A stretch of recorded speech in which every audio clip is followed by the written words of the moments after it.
Chapter 13. Refinement Part 3. The seer took away all of Wei Wuxian's attention, Making him doubt that he had mislooked. He couldn't even pay attention to the person's face, and his breaths also stuttered for a few times. Suddenly, a flash of white appeared before his eyes. as if snow had fallen before him. Quickly afterward, The blue glare of a sword penetrated through the snow, slashing toward him with an arctic blast of wind. who didn't know that it was Han Guangchun's famous sword? Biqin, crap, it's LA and Wanji. Wei Wuxian was quite adept at running away and dodging swords. With a roll on the ground, he closely avoided the sword. He even had the time to pull off a leaf that stuck to his hair. When he rushed out of the cold spring, He ran like a headless fly, right into a few people who were passing by from night watching. They grabbed him and scolded. What are you running around for? Running is prohibited in the cloud recesses. Wei Wuxian, seeing that it was La and Jinji and the others, were ecstatic. Thinking that he could finally be chased down the mountain, he presented himself at once.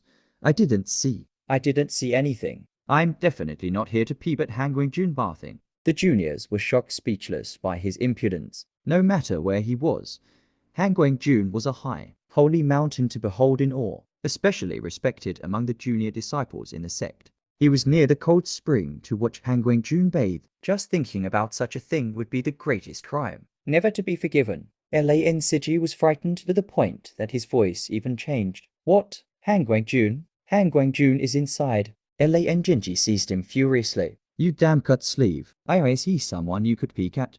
Wei Wuxian struck the iron when it was still hot and confirmed His conviction. I didn't see a single peek of. how Han Guangjun looks like without his clothes. LAN Jinji fumed.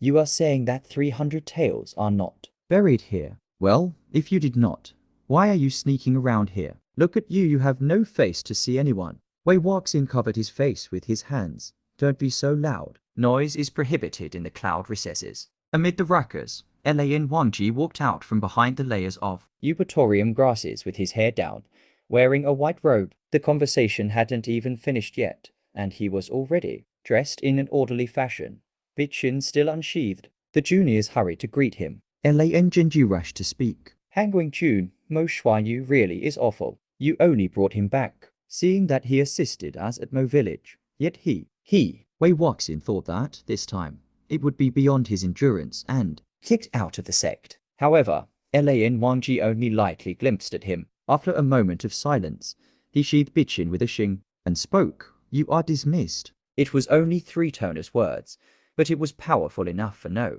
Second option to be allowed. The crowd dispersed immediately What Lan Wangji calmly held Wei Wuxian by the back of his collar. and dragged him toward the Jingxi. In his past life, the two were of similar height, both somewhat slender and tall. Wei Wuxian was only shorter than Lan Wangji by a tiny bit. When they stood together, the difference of less than 1 cun between them were almost unnoticeable. However, after waking up in another body, he was more than 2 cun. Shorter than LAN Wangji. While being held in his hand, he couldn't even struggle against him. Wei Wuxian staggered, wanting to shout, but LAN Wangji spoke coldly. Those who make noise will be silenced. He would love to be thrown off the mountain, but wouldn't want to be silenced. Wei Wuxian couldn't understand it at all. Since when did the LAN sect tolerate something as shameless as peeking at one of the LAN clan's most distinguished cultivators bathing? LAN Wangji carried him to the Jingxi, walked straight toward the inner room, and threw him down onto the bed with a thump. Wei Wuxian yelped from the pain. He couldn't get up at the moment,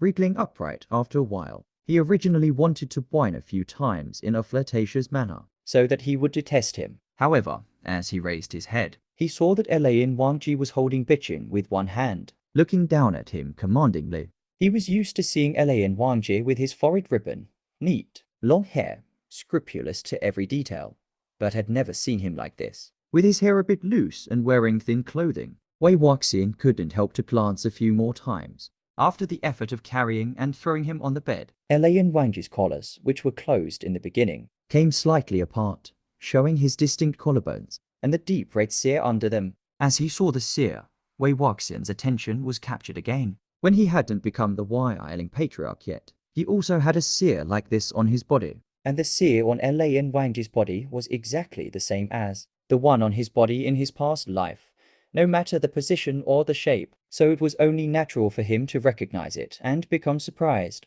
Speaking of it, aside from this sear, The 30 or so scars of the discipline whip on his back were also surprising. Lan Wangji became famous at a young age. With his high appraisal, he was one of the most acknowledged cultivators in the cultivation world, and also part of the Tujades of which the Guzilan sect was so proud of. Every word and action of his was set as examples of excellence by the elders of each sect for their disciples. Just what unforgivable mistake did he make for him to be punished like this? Seeing from the 30 or so scars of the discipline whip, the executor might as well have killed him. As soon as the discipline whip had been delivered, it wouldn't disappear for the rest of the bearer's life, so that they would remember it forever and never make the same mistake again. Following his gaze, Lan Wangji lowered his eyes. He pulled his collar so that it covered his collarbones and sear, becoming the indifferent Han Guangjun once again. At the moment, the deep toll of the bell came from far away. The LAN sect had strict sect rules, including a precise schedule of sleeping at 9 in the evening and rising at 5 in the morning. The bell was a reminder for that. Lan Wangji listened attentively to the tolls and spoke to Wei Wuxian. You will be sleeping here.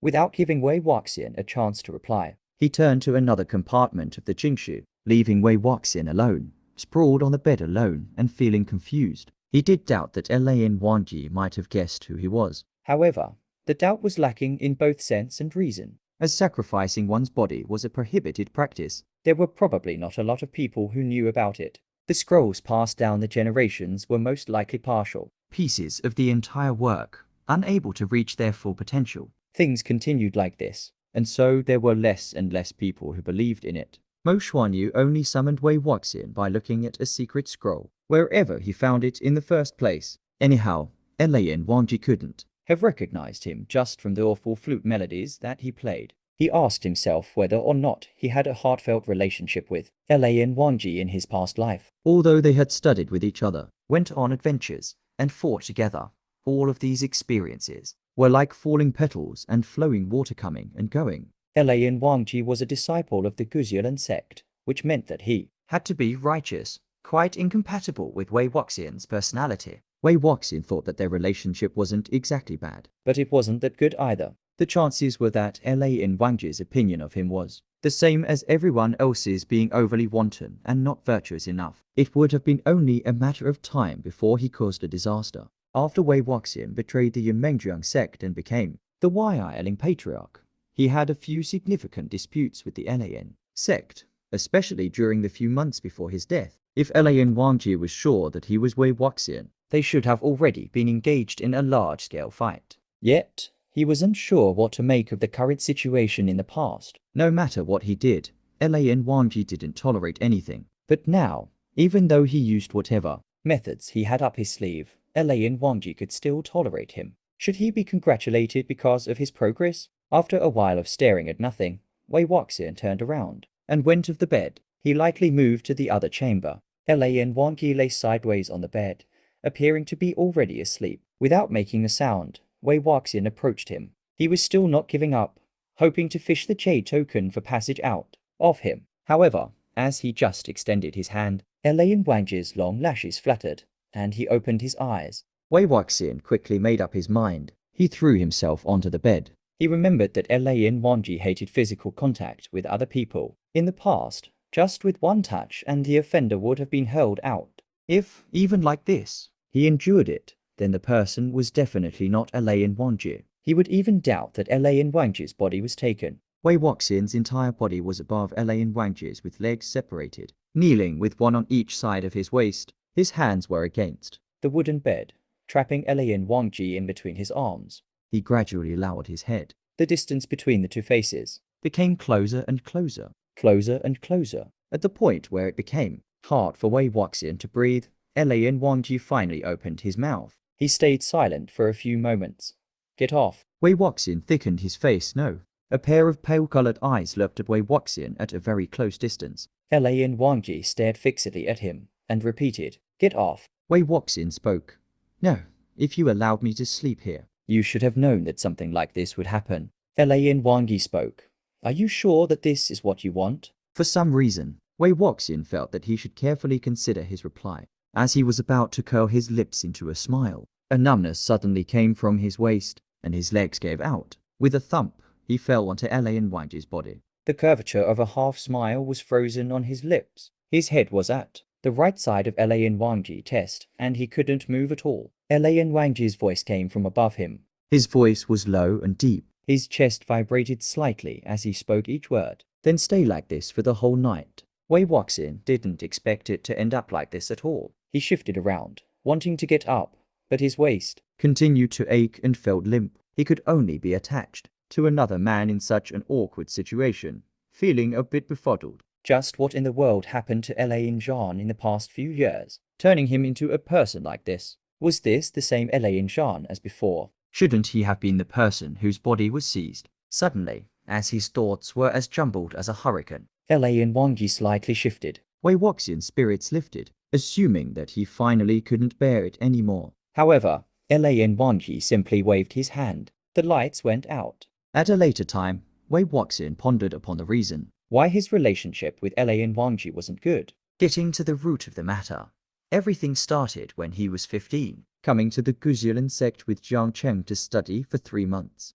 There was a virtuous and prestigious elder in the Guzilan sect, Elaine Chirin. Everyone in the cultivation world accepted 3 characteristics which described him: pedantic, stubborn, and a strict teacher who produced outstanding students. Although the first 2 points kept a lot of people at a respective distance, to him, some even to the point of secret dislike, the last one made them try everything they could to send their children to study under him. He had brought up quite a number of excellent disciples of the LAN sect. As long as they stayed a few years in his classroom, no matter how pathetically useless they were when they first entered, they would at least seem to be decent when they depart, especially in terms of appearance and etiquette. There were plenty of parents who were so excited that tears flowed down their cheeks when they picked up their sons. To this matter, Wei Wuxin declared, "Do I not seem decent enough as of right now?" Jiang Cheng replied with a great deal of foresight, "You'd definitely be a mark of shame in his entire teaching career." In that year, aside from the Yunmengjiang sect,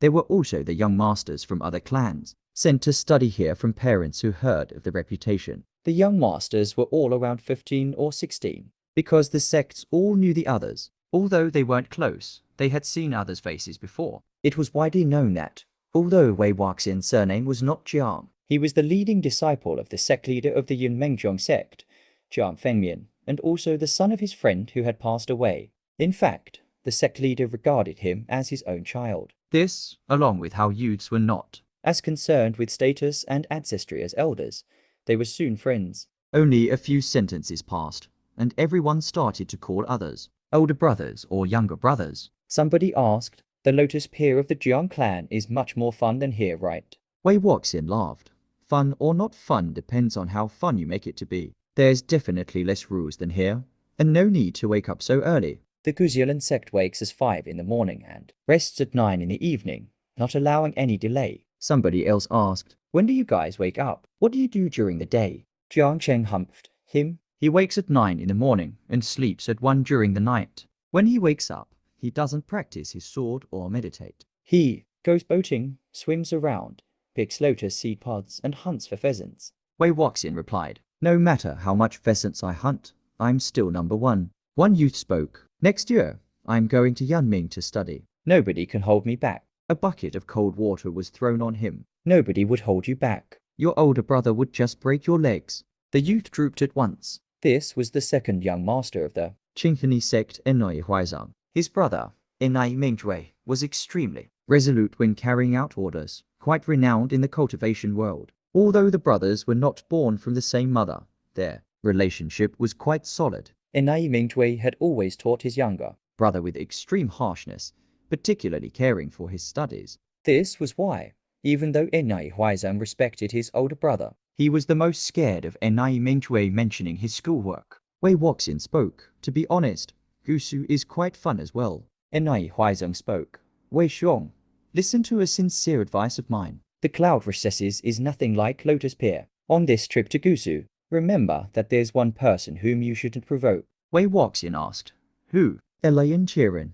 Enai Huaizang replied, "Not that old man. The one you need to be careful of is his proudest disciple, named Elaine Zhan." Wei Wuxin spoke, "The Elaine Zhan from the Tujades of Elaine." Elaine Wangji. The respectable title of the Tujades of Elaine were given to the two. sons of the Guzilan sect's current sect leader Elaine Huan and Elaine Zhan. Just after they passed 14, they were deemed by the elders of each sect as exemplary models to compare with their own disciples. They were exceptionally famous among the juniors, so it was only natural that everyone recognized the names. Enai Huaizong spoke. What other Elaine Zhan is there? Yes, it's that one. Oh gosh, he's the same age as you and I. But he has none of the energy of a teen. He's stiff and strict, even worse than his uncle. Wei Wuxian made the sound of an O hand asked, "Is he a lad who looks quite pretty?" Jiang Cheng sneered. Is there anyone who looks ugly in the Guzilan sect? His sect doesn't even accept disciples with unclean features. If you can, find me one who has an average face. Wei Wuxian emphasized. Very pretty. He pointed at his head. White from top to bottom, wearing a forehead ribbon, and carrying a silver sword on his back. He looked rather handsome, but with his straight face, he looked like he was mourning. Enai Huaizong spoke assuredly. That's him. After a pause, he spoke again. But he had been doing secluded meditation for the past few days. You just came yesterday. When did you have the chance to see him? Yesterday night. Yesterday night. Jiang Cheng was stunned. There's a curfew in the cloud recesses. Where did you see him? Why don't I know about this? Wei Wuxian pointed. There. He pointed to the top of a very tall wall. The others were out of speech. Jiang Cheng even felt his head growing larger and clenched his teeth. We just came and you got into trouble. What's the matter about? Wei Wuxian replied with a grin. There really isn't much. When we came, we passed that liquor shop called Emperor's Smile, right? Yesterday at night. I was tossing and turning and couldn't stand it any longer. So I went down the mountain into the city and brought back 2 jars. Mind you, we don't have the chance to drink this in Yanming. Jiang Cheng, then, where's the liquor? Wei Wuxian. Well, when I just flipped over the top of the wall, before I even had one leg inside, I was caught by him. One youth remarked, Wei Xiong, you must have struck gold. He probably just got out of seclusion and went on night patrol. And caught you red-handed. Jiang Cheng spoke. Those who return at night won't be let in. Before 7 in the morning. How come he let you inside? Wei Wuxian threw up his hands. So he didn't let me in. He wanted me to move back the leg that had already stepped in. You tell me, how would I do that? And then he came up, as light as a feather, and asked me what I had in my hands. Jiang Cheng felt his head start to ache, indicating a foreboding feeling. What did you say? Wei Wuxian spoke. It's Emperor's Smile. If I share a jar with you, can you pretend that you never saw me? Jiang Cheng sighed. Alcohol is forbidden in the cloud recesses. That's a worse crime. Wei Wuxian spoke. He said the same thing to me. And I asked, why don't you tell me what exactly is not forbidden in your sect? He seemed like he was a bit angry and wanted me to look at the wall of rules in front of the mountain. Honestly, there were over 3,000, and everything was written. In seal script. Who would read them? Did you read them? Anyways, I didn't. What's angering about this? That's right. Everyone felt the same way, and all started to complain about the strange, outdated conventions in the cloud recesses, regretting that they didn't meet sooner. Whose sect rules are over 3,000 in number, and don't even repeat. Things like killing livestock within the area is prohibited. Fighting without permission is prohibited. Promiscuity is prohibited. Venturing at night is prohibited. Causing noise is prohibited. Running is prohibited are tolerable. But there are even ones like sneering for no reason is prohibited. Sitting improperly is prohibited. Eating more than 3 bowls is prohibited. Wei Wuxian suddenly added, what? Fighting without permission is also prohibited? Jiang Cheng, yes. Don't tell me you fought with him. Wei Wuxian, I did, and we broke a jar of Emperor's Smile. Everyone slapped their legs and exclaimed in regret. In any case, the situation couldn't have been any worse, causing Jiang Cheng's focus to switch. Didn't you bring back 2 jars? Where's the other one? I drank it. Jiang Cheng, where did you drink it? In front of him. I said, okay, if alcohol is prohibited in the cloud recesses, then I won't go in. I'll drink it standing on the wall. That wouldn't count as violating the rules, would it? Then I drank everything in one gulp, right in front of him. And then we started fighting. Wei Xiong, Enai Huaizong blurted out. You're so smug. Wei Wuxian lifted his brows. Elaine Zhan's skills were quite good. You're gonna die, Wei Xiong. Elaine Zhan had never been at such a loss before. He's probably after you. You should be careful. Although Elaine Zhan doesn't go to classes with us, he's in charge of punishments in the Elaine sect. Wei Wuxian was not frightened at all. waving his hand. What's there to be scared of? Didn't everyone say that? Elaine Jean had been a prodigy since he was very young. If he's so smart from such an early age, then he probably finished learning everything his uncle taught and do secluded meditation all the time. How would he have time to come after me? Before his sentence was finished. As the group walked around a wall with a hollowed-out window, they saw a white-clothed boy sitting in a rigidly upright position in the room, with long hair tied up and wearing a forehead ribbon, emitting an aura of ice and frost. He swept a cold look at them. At once, it was as if the 10 or so mouths were silenced. They quietly entered the room, quietly picked their seats to sit, and quietly avoided the desks around L.A. and Wangji. Jiang Cheng patted Wei Wuxian's shoulder and whispered, "He's after you. Hope for the best." When Wei Wuxian turned his head, he could see the side of L.A. and Wangji's face. His lashes were long, appearing to be extremely delicate and elegant. His posture was also very upright, looking straight ahead, as he was just thinking about starting a conversation with him. Elaine Chiron walked into the room. Elaine Chiron was tall and thin, standing with a straight back. Although he had a long, black goatee, he was definitely not old. And according to the tradition of the Kuzilan clan producing beautiful men each generation, he was definitely not bad-looking either. Yet, unfortunately, with the pedantic and stiff air that surrounded him, nothing would feel wrong if one called him an old man. He entered with a scroll in one hand. The long scroll of paper rolled all over the ground as soon as he opened it, and he started to talk about the rules of the LAN sect. The faces of everyone in the room started to grow dark. As Wei Wuxian was bored, his gaze flew everywhere and landed on the side face of Elaine Wangji. He was shocked as he saw concentration and seriousness that were nothing like a facade. How can he listen so attentively to something so boring? Immediately, in the front, Elaine Chiron slammed the scroll onto the ground and smiled bitterly. I am only repeating this one by one because nobody reads it, even though it was carved onto the rock wall. Hence, nobody will be able to violate them using ignorance as an excuse. Again, even if I do this, there are still people who do not pay attention. Very well, I will proceed to talk about something else. Although his words could be applied to everyone in the room, Wei Wuxian's intuition told him that it was a warning directed at him. As he expected, Elaine Chiron spoke. Wei Ying? Wei Wuxian answered. Here, let me ask you, are Yao, demons, ghosts, and monsters the same things? Wei Wuxian smiled. No. Why not? How are they differentiated? Yao are formed from living, non-human beings. Demons are formed from living humans. Ghosts are formed from dead humans. Monsters are formed from dead, non-human beings. Yao and monsters are often confused. What is an example that distinguishes the two? That's easy. Wei Wuxian pointed at the viridian tree outside of the room and replied. For example, a living tree was tainted with the energy of books, cultivated into a conscious being, and causes mischief.